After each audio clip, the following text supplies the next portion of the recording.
Hey, everybody, and good morning. How are you doing? I hope you're doing good, whether you're watching us live here today for this interview, or if you're watching on replay, or if you're listening to it over on Spotify on my channel, Just Jodee plus one. I am super excited today because a very dear friend of mine, Miss Miranda Magic, also known as Rita, my very dear friend from the Hardy's group. That is how we met. We met through Sarah Cannon, of course. And I am happy to be able to interview her today. I might mess up and call her Rita sometimes, but her pen name and how you're going to be able to find her books are definitely going to be under Miranda Magic, or it might be Miranda Page. It's up in the air right now. So we're going to have to get into that with her too. I'm so excited. But everybody, put your hands together and clap for my dear, sweet friend, Miranda. Hello. How Super are you excited to today? do this interview. I am so excited to have you. Welcome, welcome. I have loved doing this, and it is the most fun job in the absolute world. And it's even more fun when I get to interview my friends. So, is there anything you want to say before we get started? Are you ready, or are you ready to jump into the questions? I'm ready for the questions. You ready? Okay. Yeah, All right. I'm ready. I don't really You're have ready. anything other to say other than I write young adults with Okay. 0 to maybe 1 of spice. Okay. 0 to 1 spice. Got it. All right. Yeah. So sweet, sweet. Yeah. Young Mhm. adult sweet. Oh, I love that. Okay. First question is something that I'm really interested in. You are known for your detailed fantasy maps, and I have been lucky enough to see some of them. So, what first got you into creating maps for your stories? Okay, this is a very long in the past. Okay. The first complete novel that I wrote was not set in 1984, but was in 1984. Okay. So Gotcha. I was the same age as my characters. And it was just a group of friends spending the summer together at their home on a beach. Okay. And well, I wrote it all out. And then when I was going back and rereading, my characters were all over the place. And one chapter, the room looked like this. In another chapter, it looked like this. When they went on their drives into town, one time they took one road, another time they took another road, and nothing was the same. So Okay. when I decided to be serious and actually become the writer that I wanted to as a teenager, the first thing I did was draw the map. I drew my village totally out of my imagination. I drew all my house plans of my main characters. I have a coffee shop, and I drew totally out in pencil. And so my characters wouldn't get lost, and I wouldn't get lost. And that was really important to me because I didn't want to write it and then finding it was like totally not with the story kind of deal. And ideally, when I do have my books published, I'm going to include maps. Oh, that'll be great. That's And exciting. yeah, so we're in the process. My daughter-in-law, who's also doing my cover page, Mhm. she's offered to do all my maps because when I draw my maps, it's not software. It's pencil and paper with the ruler. And I'm like, Wow. how am I going to put these maps into my story when, like, Mhm. what do I like scan it, or it's Mm. like take a picture and then add it up, pop it up digitally, and it just wasn't professional enough. Mhm. So that's what we're in the process of doing now, is actually Okay. transferring my So hand when drawn you maps. so when you sit down to do your maps, you're sitting down with like pen and paper or pencil and paper, and you're just drawing from, okay, this is character so and so's house, and you draw that, and then you're like, okay, this is the town or village where it's at, and then you draw that, and you just do it step by step. Exactly. Where do you start with? Do you start with the character, or do you start with the town? I start with the town. Like when I was writing, which is a Solus, which is in the town of Berwick Village, which is over in the Boston, Salem area. Yeah. But it's totally made up town. And when I drew that, like I drew it, and then I started writing, and then I was always tweaking the map to what I was writing. Okay. So the town would grow. Okay. And so I started writing that, I'm thinking probably 2010, 2011, maybe even just before that. And just recently I discovered that I had the coffee shop where the mentor owns and works at. I just recently discovered that I had the coffee shop too close to her house. Because why, if it was literally around the corner and down the driveway, why would she have gotten a ride home? Got it. And so I ended up changing that. And then I was looking at my map and not realizing at that time that I already changed the map. That map was no longer the map I was using, because I ended up having to add roads because of the map I drew, and one of the boys go on his adventure north of town. And so I had to add roads because of that map leaving town, connected to the other parts of the town. So I didn't have to move her coffee shop after all. I just decided to face the river instead of her house. Okay. So that was fun. That's exciting. That's exciting. It always grows, always changes. Yeah. And so that village map was totally out of my imagination. And then there's another map I did in another book, which is what's going to be soon to be published. It's set in California, and I had to have a California map because for Lear, which is book one of the Essence of Elements series, that they have, it's set in the future, and I had to have 4 camps in the state. So I had to draw the actual map of California and pull up in all these things and draw some of the roads, because for the second chapter, the main character, Salem, is leaving from the compound to the camp. So I had to show the way to get there, because I just can't have her to leave the compound and then there she's at the camp. So that took me a long time to draw the map, because I wasn't going to photocopy or print something out. I needed to draw it. So that took me a while. And then my third series, my sister had been telling me, why don't I write one of my stories set in Canada? Like, I'm a Canadian, so why am I using California? Probably because I've always wanted to go to California. In the Salem area, because I traveled in that area a lot when I was growing up. So for Maple River, I drew, again, started with the town, and it's based on my hometown, and that's kind of where the story takes place, but it's make-believe too.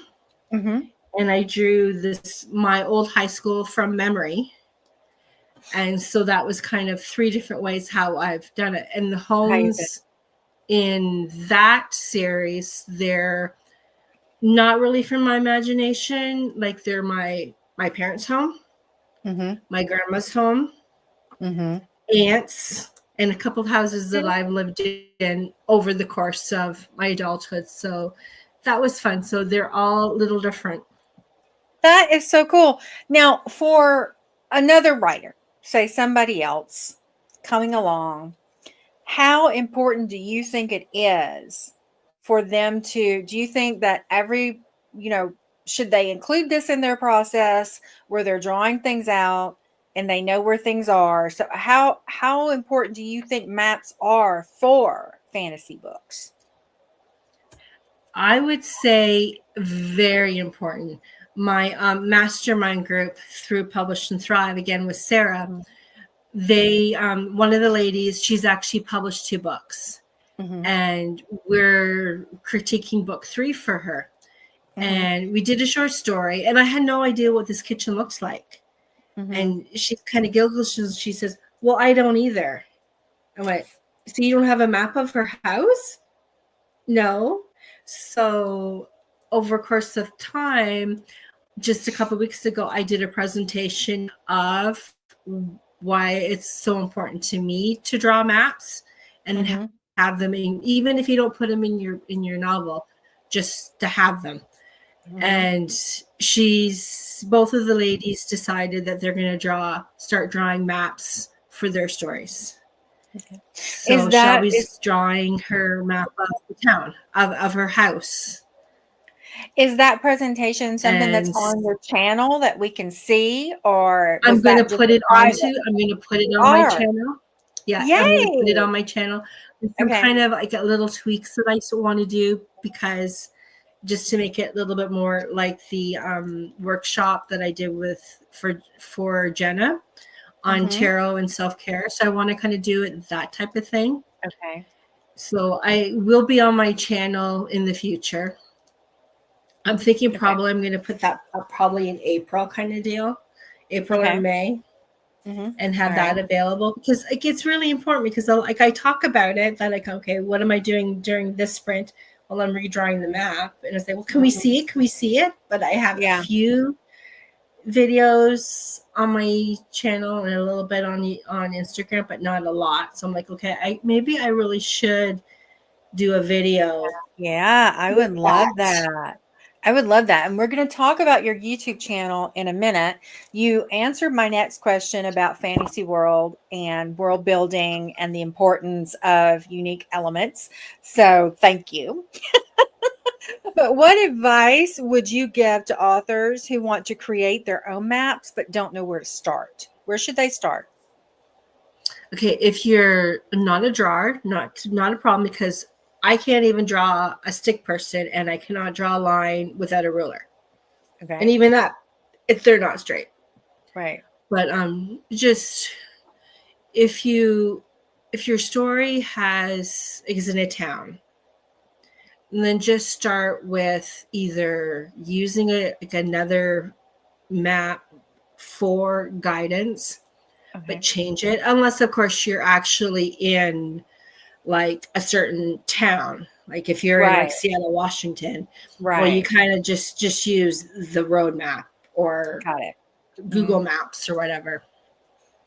But if you're creating your own, just do it in pencil.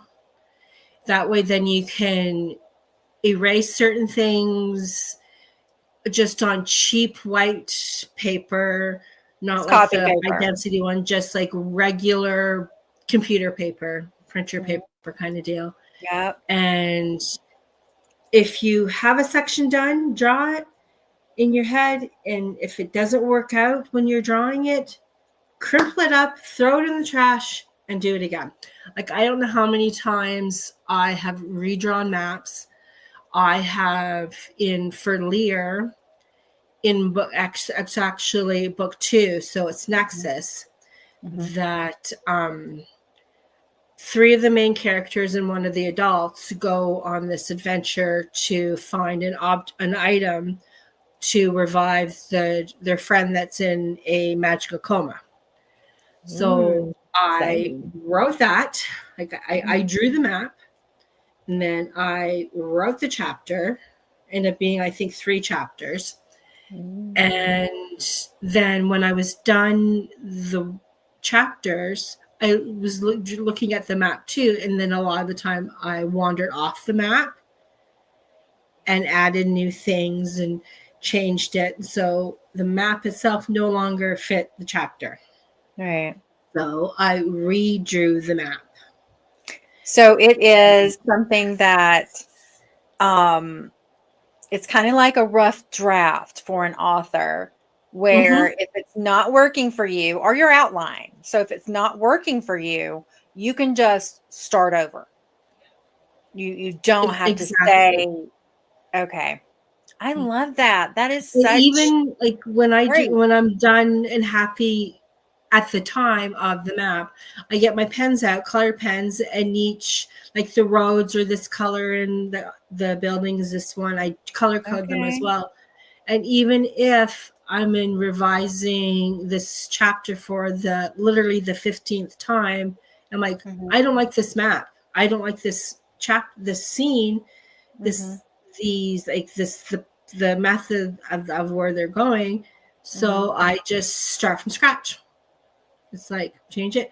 And I So, do notice near the end of, I guess might have been like 3 revisions ago kind of deal, mm-hmm. that I needed to know how long the kids were gone compared to time.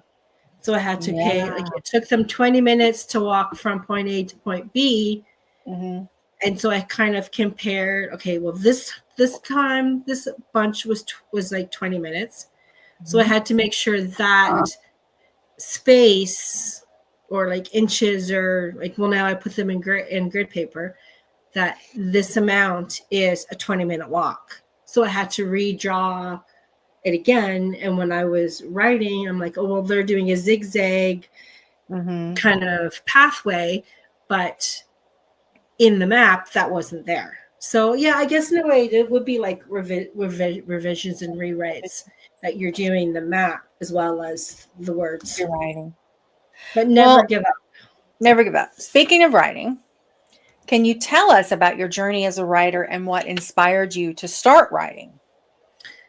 Okay, I would say in school, like in elementary school and high school, I loved writing stories. Like I would even write the short stories at home. Now I don't think I could write a short story because I'm so long-winded. Like I have to write that 1,000, 100,000 words type of thing. Yep. And when I was in Ontario back in the 80s, you would go to grade 12 and you have the option of being done school Mm-hmm. or do an extra year. So you can Mm-hmm. either do grade 13, which is a lot of advanced courses getting ready for university. Well, I Okay. wasn't ready for college. And so I decided I was going to take an extra year of high school. And each semester, I took like 2 or 3 writing classes. Like Wow. there was a creative writing class. I took that. There was a children's literature. I did that. I even took the advanced course, which was, let's just say, I'm glad I didn't take it in high school because it was all Shakespeare and Jane Wow. Eyre and Jane Austen and all like the classics. And I did not like them. And I remember my teacher during our first set of report cards, he said, you really should go, you should probably drop this class and take general. I said, no, this is an extra course. I've already graduated high school. I Mm-hmm. want to just take it to see what it's so What's out different there? about it. And Mm-hmm. then, but when I got back to actually, and then, like I said, and I wrote a complete slasher 80s type, Freddy Krueger type book. Fun. Then when my daughter was probably in grade 4, I decided, well, I'm going to do what I've always wanted to do, and that's write books. And when we lived in Alberta, there was a yearly children's the what was it? Young Writers Convention or conference or something, Mm-hmm. basically for high school. And like, I think it was like started at grade 5, Mm-hmm. and they needed volunteers. So I went because I volunteered a lot for my kids' schools. And there was sessions for the teachers and for the parents to go. And that's when I decided, yeah, I could actually do this. I can write a book. So that's when I started doing brainstorming in my maps. And I just went from there. So I guess in a way, the conference kind of gave me a kick in the pants that you can do this. You've wanted to do this like your entire life. And why haven't I got back to it? And so I started doing that. And I was writing the brainstorming and started writing in pen because I knew I wasn't ready to do it like up on the computer. Right. And I couldn't get the words out. Like I struggled. I couldn't even write the first paragraph. And I'm like, okay, how did I manage to write a complete novel at the age of 16? Like, how did I do that? Mm-hmm. Easy. I had a pencil and a notebook, and I spent a lot of time outside in the woods writing this story. So that's what I decided. I'm just going to get my pencils and just write. And I did an outline, and the words just flew. And the next thing you knew, I'd written over 100,000 words. And I'm like, okay, this Wow. is not one book. This is actually two. So I had to go That's back and figure out amazing. where I was going to divide it. Right. And when I wrote my second one, when my daughter went off to college, it was the same idea. Like, I think I wrote that whole entire, ended up being 2 books in like 8 months. Mm-hmm. And I was so surprised because the first one took me, like for The Witches of Solace, took me a lot longer. But I was also full-time mom, volunteered Yeah. a lot, and involved in other things. Yeah. So, That's yeah. cool. And I remember when my daughter Martina, when she was little, when I was writing the story, she was kind of my sounding board because she was kind of almost at that age. And so I would read her passages. And one of the girls was kind of based on her very vaguely. So I would be doing the dialogue back and forth. And she'd put her hand on her hip when she was like 10. She goes, Mom, Alexis would not say that. She would say this instead. And there was another scene. There's this harpy in one of the girls' dreams, actually Alexis. And I couldn't visualize how this harpy creature would be moving. So she says, Mom, I'll show you. And she pretended to be this harpy walking across the floor. That's awesome. So in a way, you've alluded, he also encouraged me. That's awesome. You've told us and dropped several book names. What book are you currently working on, and when are you thinking publish date for that one? Okay, I'm working on 2 main first books of 2 different series. Okay. For the series Essence of Elements, I have 2 books written. Okay. Book 1 is Lear, and I've already had beta readers. And I'll tell you, I was so scared asking for beta readers, even though they're all hardies. And I write with these ladies like every day. Yep. I was very nervous about asking them because most of these ladies have been published and like I'm not. Right. So they read them and I got so much amazing feedback, even though like it was like a suggestions like this scene is really choppy. And I'm like, okay, what does that mean? I don't know what it means. Yeah. And it's like the dialogue is too formal and all this stuff. So I went through all that, and that from that comments and just doing the first book, which is about, I think it's like 60,000 words. It took me almost a year to go through the comments and go through the rewrites. But I was also focused on my other, like I would take 2 months of that year and I would draft Maple River. Okay. Or I would be like 2 weeks on this project and 2 weeks on the other. So I was spending my time in all of those. And I'm like, at this rate, I'm not going to get this book done. Right. So I'm focused strictly on that, on Lear. I am currently going through final edits. And I keep telling myself I'm editing, not revising. Right. I've done the first 9 chapters, so about halfway through. And I'm doing pretty good at not revising. Yay. And so the next step of that, which I'm hoping in April, maybe May, depends on how long it takes, I'll do the formatting, throw it into KDP, get my proof copy. And that one, if at all possible, I want to have it out in the world in August. Okay. Because that's my mom and dad's wedding anniversary and her birthday in August. So I kind of want to do that. Yeah. Because both my parents have been so encouraging. Yeah.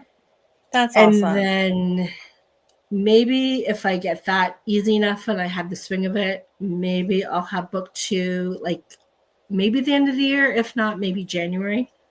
Okay. And then for Witches of Solace, we're going through that with my critique partners for Mastermind. Okay. But I've only went through the first 2 chapters, so I'm working on that as well.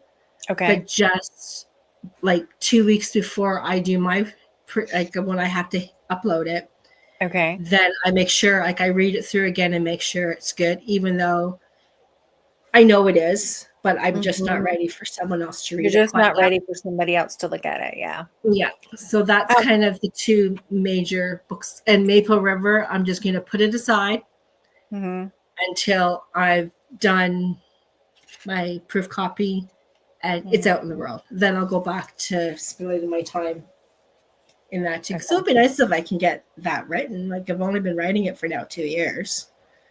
Okay. So it would be nice, but I'm also doing other things. Yeah, you're busy. And we're going to get to that in a minute because we do have to talk about your YouTube channel. And you answered this question because I was going to ask, are you going to go traditional or are you going to go indie? And it looks like you are going to go indie. You also outline and revise. So I don't have to ask you about being a discovery writer. Oh yeah, I try to do outline. I usually do the first 10 chapters of outline, then I write, and I totally go off the rails. So I just let my discovery part go, and then add the other chapters later. Okay. And I don't know how my story ends. A lot of people do write the ending or have an idea how it ends. Yeah. I have no idea. I have to know my inciting incident. I have to know my middle point and my fun and games. And I have to know my climax. I don't have to know my resolution, but I do have to know like the climax, like what's the big bad going to be. So that's cool that you don't have to do that. All right. It is YouTube time. You have a YouTube channel, Miranda's Cauldron. How has creating content helped you as a writer? A lot more self-confidence, because I know a year and a half ago, I would not be doing this. Ooh, there would be no way that I would be on screen where literally thousands of people can see me. It's like, no, I'm not going to do it. No. And I remember even when I started going to writing sprints, I barely said boo. And before I found the writing sprints through Heart Breathings, I hadn't even joined YouTube. So it's like, here I was like 50 years old or so, finally going onto YouTube and getting a YouTube account. So definitely self-confidence, giving me also that I am a writer. I'm not just one of those wannabe hobbies, like still a hobby, but I am a writer. And I also do, like, I don't do a lot of content, but I How do hard have was it? a lot. I'm sorry to interrupt you, but you said something that took me forever to be able to say out loud to other people. I am a writer. How long did it, when people, how long did it take you to get the confidence to be able to say, I'm a writer? As like when people ask you what you do. Well, and that's the thing, because when I was volunteering, when my kids were young, like we get together with other parents for school functions, and I ended up being, when my daughter was in grade 6, the school was closing, and I was on the parent-teacher committee. Yeah. And I ended up being chosen because no one else wanted it, to be chairman, chair of the group. Then a month later, to discover that the school was closing and I had to be the kind of the arrowhead to try to save the school. It's like, no, that's not me. I can't do this. So, but it was just a small group, no problem. But when we were doing town hall meeting type things, and there was like, the gym was full of people, I had to do the talking, and I hated it. And same with like when the other parents, like when we had open house of when they decided it was going to go to an all boys school, And I had to encourage these prospective parents of boys to come to this school. Mm-hmm. And it was Wow. very difficult for me because, for one thing, there was no way I would send my boy to an all-boys school. Right. There's no way. So I would have to lie because of what I've been told that why we should do this. Mm-hmm. And that was hard, but definitely it's given me more self-confidence. And I've only had my streaming. And the reason why I started streaming and doing writing sprints, because of the people that I wrote with. This was before you were streaming. So Mm-hmm. like Jenna was doing it, Angela was doing I it, love Tracy my and Mel, and I'm like, this Momjula. is amazing. Like, if these ladies can do this, Right. so can I. And that's when I decided. Last October was my 1-year anniversary of doing live writing sprints. And then I gradually started going into different avenues and doing the soul care Sundays. Like, there's no way I would have done that. Like, even my first time I did that on Jenna's channel, I was so nervous, so scared. But I'm like, okay, I write with these people. The people that will be in the audiences, I write with these people. They're not random strangers.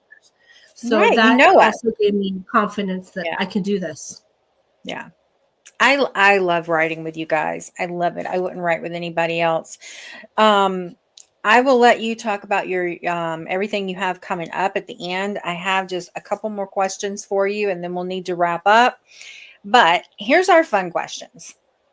So I'm going to ask you this one. If you could live in any fantasy world, one of your own or another author's, which one would it be and why? Okay. As I'm reading high fantasy, Terry Goodkind is my favorite with Sword of Truth. I think it would be amazing to live in that world, but then not, because that's like, I really love the Hunger Games, but I wouldn't live in their worlds. Yeah, exactly. That kind of thing. So I'm thinking either Christine Pope. She writes urban paranormal with families of witches, which is kind of what I do. Okay. It'd be fun to live in her world. Other than that, she writes one, it's end of the world kind of scenario, and most of the people just get really sick, they die, and they turn to dust. Ugh. I would be afraid that I'd be one of those people or one of the chosen. And how would I survive that? And then another one would be, of course, Sarah's, her Shadow Demon world.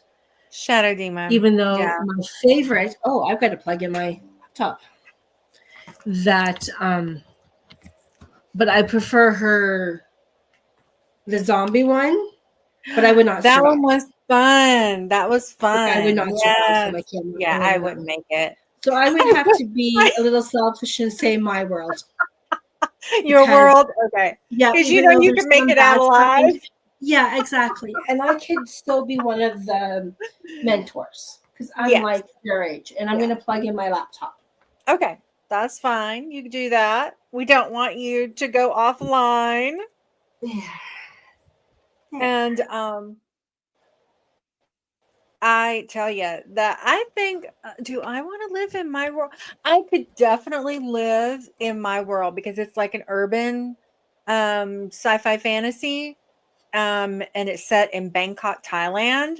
I would love to live on the beach on the other side near Burnberry. I could get into that.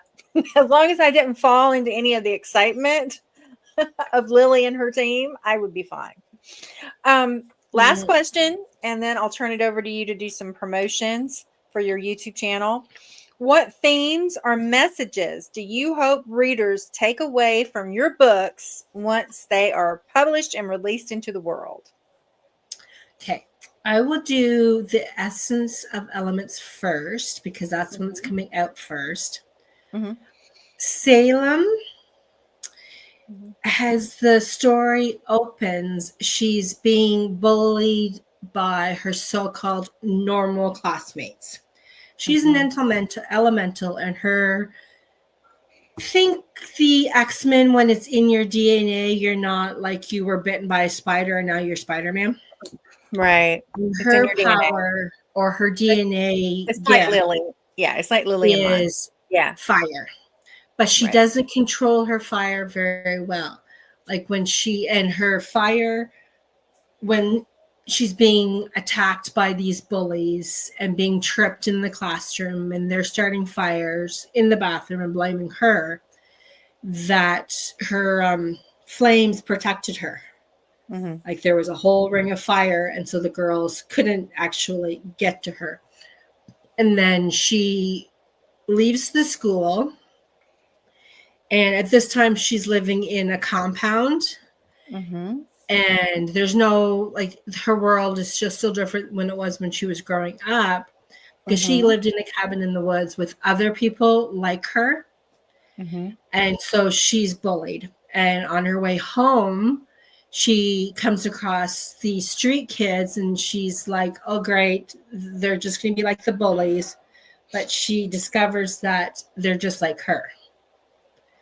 And then the bullies follow her there. And so of course there's more drama of the bullies.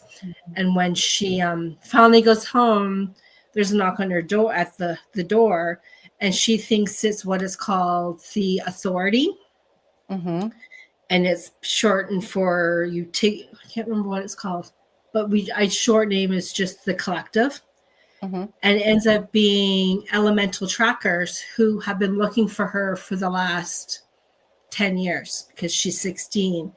So it's And about finding your circle. It's about finding your exactly. And people. when she goes, and then she goes to this camp, Oh, and her parents yeah. leave, and there's some questions about how her parents are going to get back into the compound and more drama. But she finds kids just like her and has friends for the first time in her life. But she soon finds out that even in a place like with elementals and they're all the same, there's still mean kids and there's still bullies. So But she cries when her friend goes unconscious, and she tries everything in her power, even though she's never been in this very dangerous fire zone, to find these ingredients to save her friend. okay. So the So theme that you're really one, I'm sorry. for that one, it's friends that you Friends. can, and friends. And then the other two series, it's basically these group of kids grew up together.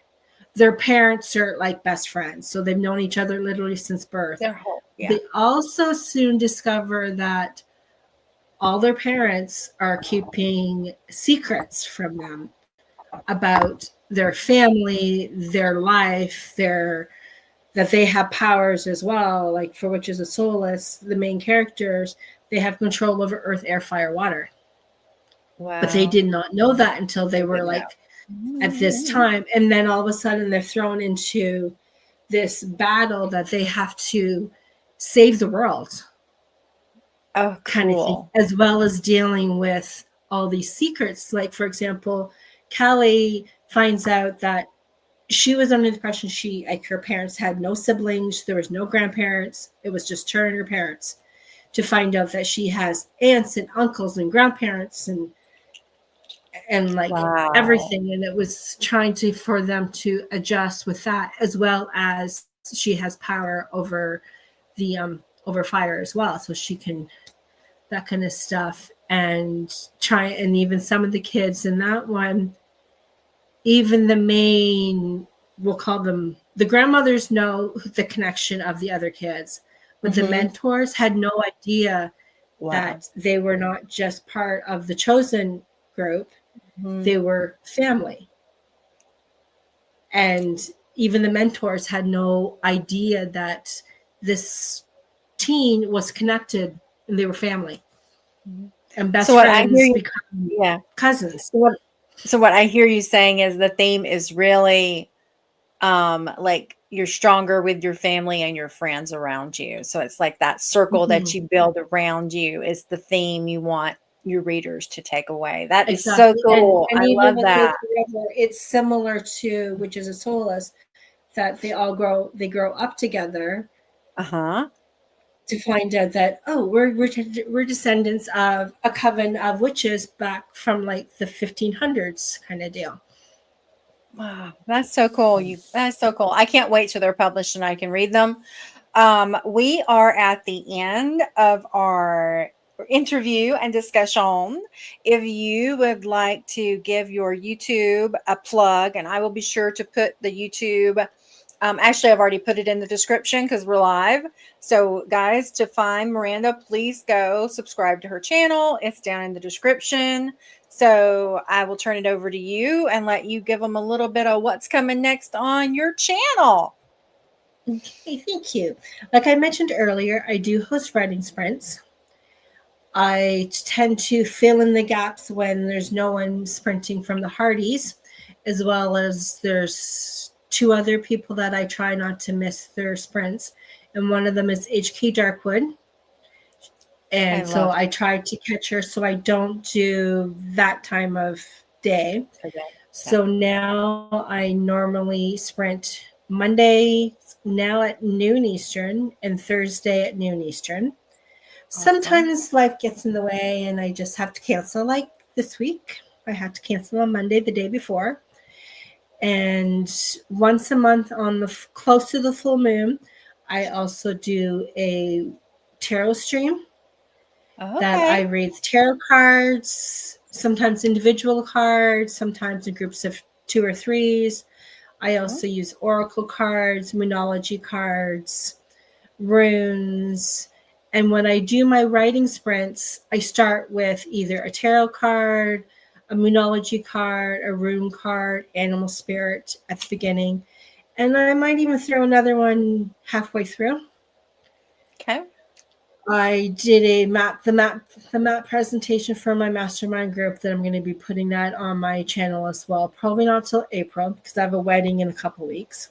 But April is also the Rough Draft Challenge, which I'm not 100% sure what I'm going to do yet. Probably just keep on plugging along with Lear. So I'll probably do the map presentation in May. Okay. I've been thinking of doing some kind of content, but I don't know what, because it's just like when I'm doing the whole recording thing and then putting it up, I don't know if I could do that. So I may just do some more content of just this kind of chat. Yeah. That sounds great. I think that's it for my channel. Okay. And I also have Instagram, which I don't post regularly, but I'm getting better at it besides just cat videos. Yes. I love my kitty cats, and they have their cats for the video. I have one at my feet right now, and she's actually been such an angel. Normally she gets up and has to make her presence known, but she is just snuggled up and sound asleep. So, guys, I want to thank my friend Miranda for being here today. I had a blast with this interview. We went over a little bit, but it's just two friends chatting, so that's all that matters. I hope you guys enjoyed watching. I tend to ramble on. That's okay. That's okay. So I am going to end it here, guys. And you know what I'm going to say before I say it, but I'm going to say it anyway. I might not be everybody's cup of tea, but I'm an awesome group of people's double shot of whiskey. And I'm so happy and I'm so proud that you come and hang out with me and that you find me just right. I will see you guys for my live stream on Thursday. Bye.